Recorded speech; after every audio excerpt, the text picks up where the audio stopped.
Howdy YouTube, and welcome to this episode of the Gunman. So today we've got a review and demonstration on the Fuji MP-V8 HVLP spray gun. It's a gun that I've actually had some people ask me to do a review on for quite some time, and eventually Fuji did end up contacting me themselves. They messaged me on Instagram and said, "Hey Gunny, would you like to do a review on our spray gun?" And I said, "Hey, why not? Send one out." So they're a Canadian company, and the guns themselves are actually made in Taiwan. So it's one of those things that, yes, they are made in Taiwan, but I've made a mention in some of my previous videos, like, you know when you've got a good quality tool in your hand. Like when you unbox something and you get that tool in your hand, you can kind of tell whether or not the quality is average, good, or excellent. And I would say this is probably above average, you know what I mean? So I wouldn't say it's like right up there with your SATA jets or top of the line DeVilbiss or Iwata guns, but I would definitely say it's above average. So that's always good. And as you saw there, there's a couple of different fluid tip sizes, but I decided to go with the 1.3 for most of the spraying, and everything that you see me spraying in this video here will be with the 1.3. Another thing worth mentioning is that it uses the same thread pitch as the DeVilbiss, so that's easy. If you do get one of these guns and you need the PPS adapter, it is S15 or 15 for the original PPS. So S15 PPS2 adapter. All that aside, we're going to get straight into the booth. We're not going to muck around. And one thing I would like to quickly mention before we get too far into the review is that you may notice that I put that cheater valve or the gauge down the bottom of the gun.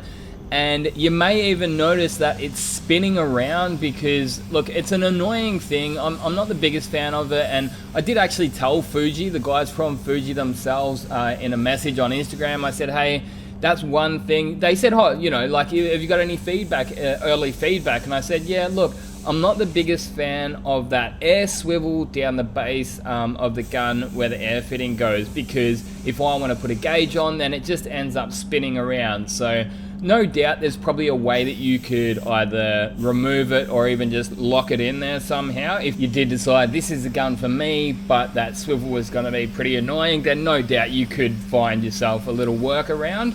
But all that aside, you'd probably notice I'm starting off with some black base coat, and I'm spraying PPG EnviroBase, which is a waterborne base coat system. So this is the way I like to spray it. I like to put my first coat down nice and wet, and then each coat I wind the fluid in half a turn and I drop the pressure down by about 5 psi. So those settings don't change depending on whether or not I'm using this HVLP gun on my Pro Light or a SATA jet. So yeah, that's, I guess, a bit of a side note. And I was giving you guys a quick look at the inside of the air fittings that I use, and pretty much every single air fitting I've used has a set of little ball bearings in them.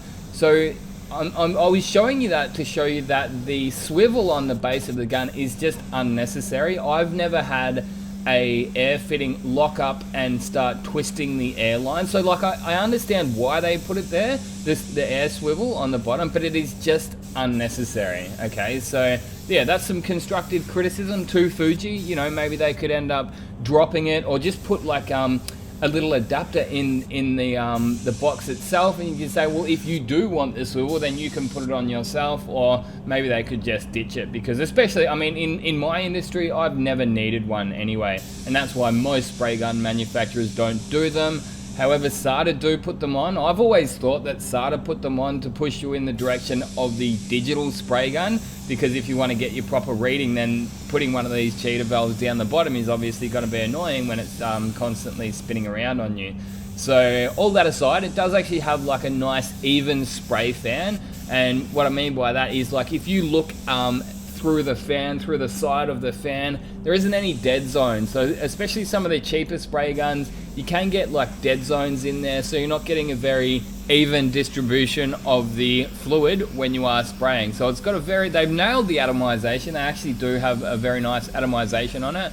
I have noticed that the fan is just a touch smaller, so maybe just like 4 or 5% smaller than my Pro Light, so not the end of the world, but it is just a touch smaller than what I'm used to.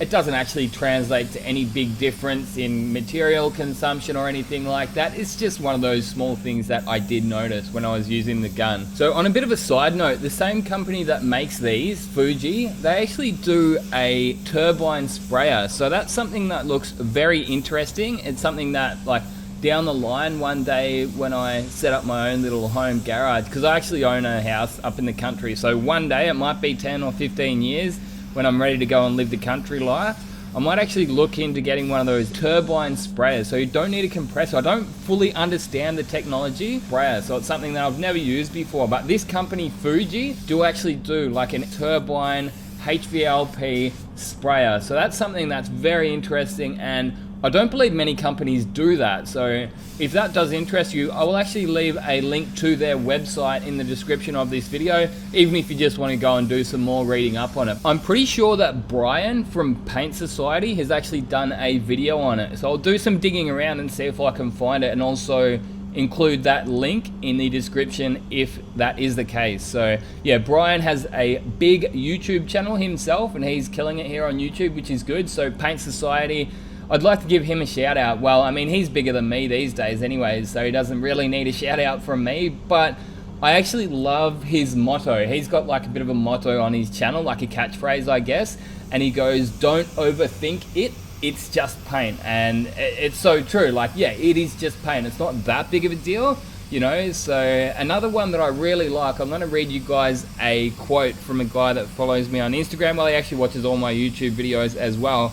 His name's Ray Penkoski. He goes, "All the top spray guns are terrific, but I've always believed if you really love refinishing and can't wait to get that spray gun in your hands, it makes little difference which one is used." So I could really resonate with that. At the end of the day, I can go into the booth with a ultra cheap ANI, a Fuji, a Sada, a DeVilbiss, an Iwater, a Segola. It really doesn't make that much of a difference which gun I go into the booth with. I'm going to be able to get good finishes with them all. But on the other hand, there was one time recently when I took my Apprentice into the spray booth to get him to spray something. Now, we were using some direct gloss. It was just a cheap old commercial vehicle, and the job didn't have to be perfect, right? So a lot of the time I'll use my cheap and older guns when I'm spraying direct gloss and things that I don't really care about as much, you know. It's not a special car, it's a commercial vehicle, but my Apprentice was spraying the job, right? So I took him in the booth and I'm just like, "Oh, use my FLG5, you know, like it's a ripper little gun." And he really struggled with it. So we got the first coat on and I was watching him and I'm like, man, he's really struggling with this to get a nice even wet coat over the whole thing. So after the first coat, I changed up and I gave him the Segola 4600 Extreme, and he absolutely killed it. So the speed and the size of the fan on some of those more expensive and better spray guns will actually really be more advantageous to those who are learning. So it's one of those things, like I was thinking about it after and I thought, you know what, it's the inexperienced painters who are going to benefit more from the expensive spray guns, if that makes sense. So someone like myself, I'm spraying every day, 2 to 3 jobs depending. You know, I'm always in the booth, I've got lots of experience, so it's obviously going to be easier for me to compensate for the average spray gun or the small fan or whatever it may be than it is for the inexperienced person. So yeah, all that aside, look, this is a ripper little spray gun. I found that it's a little bit on the expensive side, so I actually couldn't find any for sale here in Australia. I found a couple on eBay in America and they were up around the $700 Australian mark. So I think it was like 500 US dollars, which equated to about 700 Australian dollars at the time. So I looked at that and I thought, well, you know what, you can get a Pro Light for around, you know, $600 give or take. So to me, look, the price might be a little bit high, but if you can get one at a good price, look, they're definitely a ripper little gun.